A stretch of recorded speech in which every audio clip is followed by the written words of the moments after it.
Bienvenue sur AfriDébat 360, la chaîne sans filtre. Analyse, débat et décryptage de la politique africaine. AfriDébat, le radar de l'Afrique. Abonnez-vous, likez et partagez. Je pense que ce n'est que justice qui est rendue à la Côte d'Ivoire aujourd'hui parce qu'on avait déjà traité le sujet lorsque l'État de Côte d'Ivoire, il y a eu une première, voilà, il y a eu une première cérémonie au niveau de la France. Au Quai Branly. Voilà, Quai Branly. Branly, pardon. Voilà.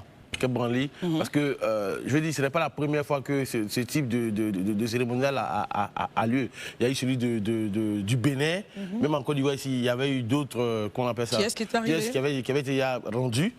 Cela fait partie en fait d'une loi qui a été, qu'on appelle ça, qui a été signée et ratifiée en France pour restituer tout ce qui avait été pris durant la colonisation. Initié par le président Macron. C'est pour dire que depuis, de façon diplomatique, il y a longtemps.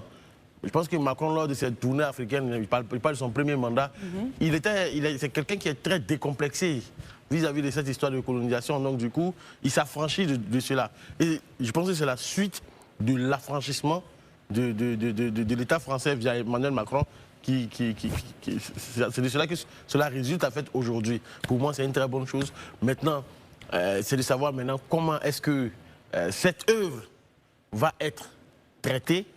Comment on va prendre soin de cela? Parce que c'est plus d'un siècle. Oui. C'est resté là-bas plus d'un siècle, mais aujourd'hui, il tient toujours.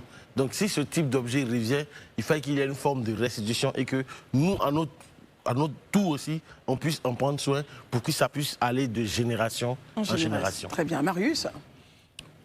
Moment historique, moment de vive émotion, moment, j'allais dire, de grande joie pour ce vaillant peuple, qui n'est autre que le peuple tchaman, le peuple bidjan, communément appelé le peuple ébrié, qui retrouve ici, à travers donc ce tambour plein d'histoire, qui retrouve donc une grande partie de leur histoire, longtemps séquestrée, permettez-moi l'expression, par l'Occident, et plus précisément par les colons.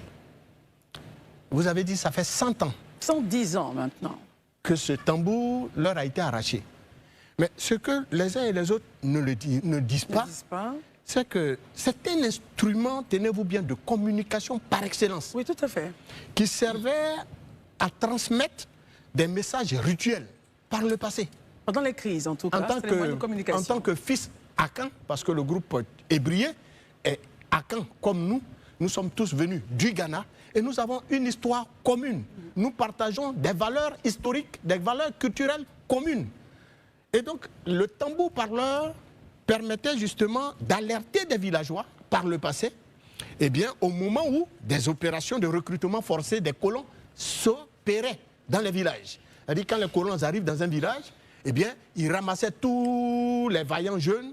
Et donc, le tambour parleur permettait d'alerter tous les villages. Et ça s'entendait, quand on battait le tambour parleur, ça s'attendait à des milliers, à des centaines de kilomètres de là. Aujourd'hui, si les colons, plus précisément la France, pensent qu'il est temps de rétrocéder tout ce qu'ils nous ont volé, parce que c'est le mot, la Côte d'Ivoire fait la demande. Hein? Peu importe, moi, je trouve qu'ils nous ont arraché par la force, ce qui n'était pas les leurs. Ils nous l'ont rétrocédé, nous en sommes heureux. Qu'ils cessent donc de venir nous arracher, parce que dans les faits, c'est un tambour qui contribuait à la lutte contre la pénétration coloniale. Bref, réjouissons-nous, et je pense que le peuple même tchaman, le peuple bidjan, doit pouvoir organiser des cérémonies pour naturellement présenter ce tambour-là à toutes les populations et plus particulièrement à la nouvelle génération du peuple ébrié pour que les gens sachent que ce tambour a joué un rôle prépondérant dans la lutte contre la pénétration coloniale en Côte d'Ivoire. Docteur Barry, la ministre s'exprimait, disait que c'était un jour historique aujourd'hui, un moment de justice et de mémoire. Est-ce que vous le sentez comme elle le dit avec ces mots? Mais écoutez, Christelle, je suis d'accord avec la ministre. Hein. Je pense que ce tambour-là, ce n'est pas qu'un simple tambour, c'est un patrimoine de la Côte d'Ivoire. C'est vrai que c'est le peuple tchaman qui est le propriétaire anthropologique je ne sais pas comment je vais appeler ça, parce que pour moi, ce n'est pas un objet, c'est un savoir. Oui. C'est un savoir. le Didier Ayekwe, c'est le nom, mais je veux dire que c'est un savoir au-delà qu'il soit en forme matérielle, il y a un savoir, il y a des enseignements autour du Didier Ayekwe. Il y a toute une dynamique, une synergie. Ça, c'est aussi un moment pour moi de me rappeler le professeur Georges Niangoran Boapé à son âme, qui est le fondateur de la dromologie, qui était l'étude des tambours parleurs, qui a beaucoup écrit sur l'importance des tam-tam parleurs dans nos sociétés. Donc c'était l'occasion pour moi de saluer sa mémoire disparue en 2002, qui est le maître de nos maîtres, je veux dire. Maintenant, revenant au Didier Ayekwe, moi, ce sont les perspectives. En fait, il était dans le musée Quai Branly, musée Jacques Chirac. Il rapportait de l'argent aux autorités françaises. Aujourd'hui, en Côte d'Ivoire, il nous faut un musée à la dimension des ambitions du pays. Parce que, Christelle, quand vous voyez le nouveau musée du Caire, il est largement impressionnant. En Égypte. En Égypte. On ne joue pas avec sa culture. Bien sûr. La culture, c'est ce qui détermine un peuple. Donc, aujourd'hui, le Didier Ayekwe est de retour. Il a été conservé pendant plus d'1 siècle par les Français. À notre tour, on doit tout mettre en œuvre pour le valoriser. Et au-delà de la valorisation, il faut que notre musée soit un musée qui crée de la richesse. Parce qu'il y a des employés là-bas. On peut le faire. Il va falloir trouver un modèle comme les Béninois le font, les Nigérians le font et d'autres peuples. L'Égypte, on n'en parle pas. Ce que le musée du Caire rapporte à l'économie égyptienne, c'est quand même beaucoup d'argent. Donc, à travers le Didier Ayekwe, il faut une politique de valorisation de la culture. Il faut que quelqu'un qui visite la Côte d'Ivoire, qui va au musée, sache que c'est la Côte d'Ivoire, c'est un patrimoine culturel qu'on visite, c'est aussi un savoir. C'est une interaction avec les communautés ivoiriennes. Parce qu'aujourd'hui, le Didier Ayekwe, tout le monde en parle, tous les médias en parlent. Tout le monde sait maintenant qui sont les peuples latins. Pour ceux qui ne sont pas ivoiriens, qui sont en dehors de la Côte d'Ivoire, ils connaissent. Donc c'est Made in Côte d'Ivoire qui est vendu à travers le Didier Ayekwe. Très bien. Alors, Keïta, avec nous, j'aimerais qu'on regarde un peu une dimension pécuniaire qui se rattache justement à cet objet cultuel lorsqu'il était en France. Certains observateurs estiment qu'il aurait dû être retrocédé avec partie financière.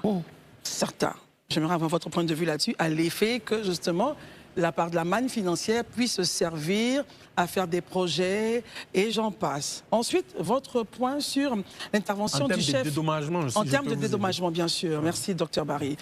J'aimerais que vous puissiez réagir également sur le point du chef traditionnel d'Adiamé Benjarville qui dit, il est soulagé, il dit ce n'est pas un objet, c'est une partie du peuple hatchant. C'est la pièce manquante de notre puzzle qui aujourd'hui se trouve complet. Oui, je commence par lequel? Je commence par saluer d'abord Madame la ministre, Madame la ministre de la Culture, Madame Françoise Remarque, qui est une dame vraiment engagée pour la culture. Et moi qui suis acteur culturel, je sais qu'elle fait un excellent travail. Félicitations Madame. Et cette image-là, c'est tout le temps comme ça avec elle. Oui. Que ce soit à Bobo, que ce soit à Niama, elle est toujours la première. Quand elle n'est pas assise là, elle est assise dans sa voiture. Je voudrais aussi à la suite de M. Daouda saluer Madame Kone Yolibi, qui est une bonne grande sœur à moi. L'ouvrage dont vous parlez, j'ai eu l'occasion de le lire. Elle m'en a fait une dédicace. Et si c'est possible, on pourrait la recevoir ici. C'est un excellent ouvrage qu'il est bon de lire, de parcourir. Pour revenir à votre préoccupation, je voudrais commencer par la déclaration du chef du village que je partage. Non, ce tambour-là, c'est un tambour sacré. Et si on allait le chercher jusque là-bas, c'est pas pour en faire une pièce de monnaie, pour le monnayer, non. La dette coloniale, non, elle ne s'applique pas.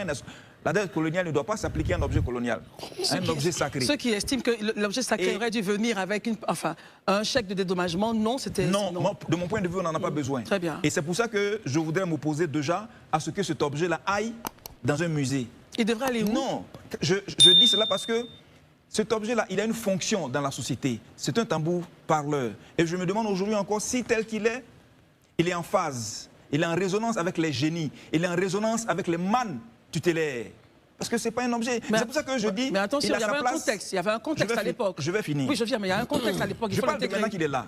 Maintenant qu'il est là, il est prévu qu'il soit exposé au Musée des civilisations et des cultures de Côte d'Ivoire. Et c'est en cela que je voudrais, partant de la déclaration du chef, c'est une partie du peuple, sa place n'est pas dans un musée, sa place est dans le bois sacré.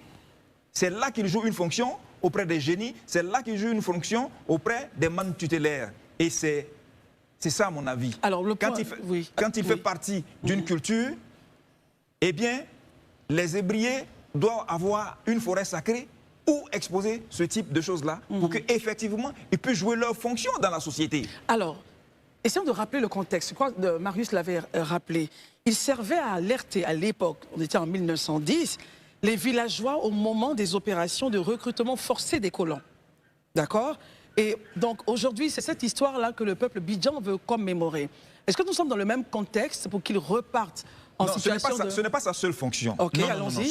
On dit tambour parleur. Oui, mais il donnait des messages, justement. Voilà, il donnait des messages, mais les messages les plus importants. Aujourd'hui, en 2026, il y a des messages tout aussi importants. Tout aussi importants pour, par exemple, lorsqu'il y a des élections, et qu'il faut parler au peuple de réconciliation, qu'il faut parler au peuple de non-violence, qu'il faut parler au peuple de paix, le tambour peut servir à ça. Est-ce que c'est un tambour de communication? Il faut qu'on demande un tambour parleur, Kassabia, Kassa, Kassa, Kron, Kassabia, Kassa. Il ne parle pas n'importe comment, il ne parle pas n'importe quand. Il a une fonction précise, il a une fonction mystique, il a une fonction spirituelle, et c'est ça qu'il faut. Et c'est pour ça que je me demande si, depuis qu'il a été là-bas, puisqu'il a été exposé à la vue de tout le monde, s'il n'a pas été désacralisé, s'il n'a pas été pollué, s'il n'a pas été démystifié. C'est de ça qu'il s'agit aujourd'hui. Est-ce qu'aujourd'hui le chef peut nous dire si le tambour aujourd'hui est en résonance avec les génies? Je crois que... Je pense qu'on reviendra là-dessus, messieurs. On a une actualité, juste pour dire que certains tambours, tel que vous voyez le dessin du tambour, c'est la signification de Didi Ayokwe, c'est panthère lion. Donc c'est un tambour panthère lion. Et c'est un tambour guerrier, un tambour d'alerte, de combat. Mais également, et vous avez eu raison de l'évoquer, c'est un tambour également qui informait les villageois par les sons qu'ils recevaient des moments heureux et des événements malheureux. Très bien. Donc Daouda, très rapidement. Très rapidement. Et puis on va clôturer. En fait, je comprends ce que M. Keïta a dit. Moi, je comprends, mais en vérité, de mon point de vue aujourd'hui, le Didi Ayokwe ne peut pas et ne doit pas être la seule propriété du peuple bidjan, du peuple Tchagba ou le peuple Tchama ou le peuple ébrié. Aujourd'hui, il rentre de plein pied dans le patrimoine culturel ivoirien. Et je pense que tous les Ivoiriens doivent pouvoir en profiter, où qu'ils soient, où qu'ils se trouvent sur la Alors, quand vous dites en profiter, Daouda s'en profite avec leurs yeux, parce que si on regarde la fonction, on ne pourra plus l'utiliser. C'est pourquoi, parce que comme M. Keïta disait que pour lui, il ne s'agit pas de le mettre dans un musée, il faut l'envoyer dans le bois sacré. Très bien. Voilà, le contexte a changé. Je pense, pour ma part, qu'il faut l'envoyer dans le musée des civilisations. Pour que on reviendra là-dessus. En profiter. Mais vous, est-ce que tout le monde partage le point de vue de Keïta qui dit qu'il ne fallait pas justement faire une question de dédommagement? Mais là, je suis d'accord avec lui. Non, dédommagement, là, moi, je suis d'accord avec lui. Parfaitement d'accord avec lui. C'est pas la peine. On ne peut pas demander de l'argent à monnayer, la rétractation. Ils ne pourront même pas dédommager. C'est cela, justement. Parce que 100 ans, si on veut évaluer ça, c'est des centaines de milliards d'euros. Vous terminez sur ce point? Je vous promets que s'ils se sont permis de dédommager pour ça, vous imaginez tous ces objets qui sont encore là-bas. On a encore des objets. C'est une boîte de Pandore qui va ouvrir. Très bien. Je ne pense pas qu'ils ont envie de l'ouvrir. Il faut saluer aussi le président Macron qui a facilité. Oui, je pense qu'il y a plusieurs présidents français qui étaient là, qui n'ont pas forcément voulu aller sur cet angle-là. Il a voulu, il a eu le nez creux de le faire. Le nez creux de restituer nos objets. C'est à saluer parce que les autres... Rapidement, messieurs, on a des autres sujets. Je voudrais aussi saluer les Européens et les Français. 110 ans après, s'ils n'avaient pas été en France, est-ce qu'ils seraient dans cet état aujourd'hui? Quels sont les vestiges de la société s'il était resté en Côte d'Ivoire? S'il était en Côte d'Ivoire aujourd'hui, 110 ans, est-ce qu'il serait dans le même état? Ah non. Est-ce qu'il n'aurait pas été vendu? Pour ça, je peux vous rassurer parce que chez nous, les Agnis d'Abengourou, nous avons encore le tambour parleur. Le tambour parleur, nous l'avons toujours sacralisé. Ce n'est pas quelque chose qu'on peut dénaturer. Et donc, chez nous, à Abengourou, le tambour parleur a toute sa place depuis des centaines d'années. Donc, sur ça, il n'y a aucun souci. Depuis la civilisation merci beaucoup, messieurs. De Ghana jusqu'en Côte d'Ivoire, nous sommes venus à nos vestiges. Merci. Je pense que sur la question des tambours, les peuples ont leurs secrets pour garder leurs objets cultuels. Merci de nous avoir suivis. N'oubliez pas de vous abonner, de liker et de partager pour ne rien manquer de nos prochaines vidéos. Afri Débat, le radar de l'Afrique.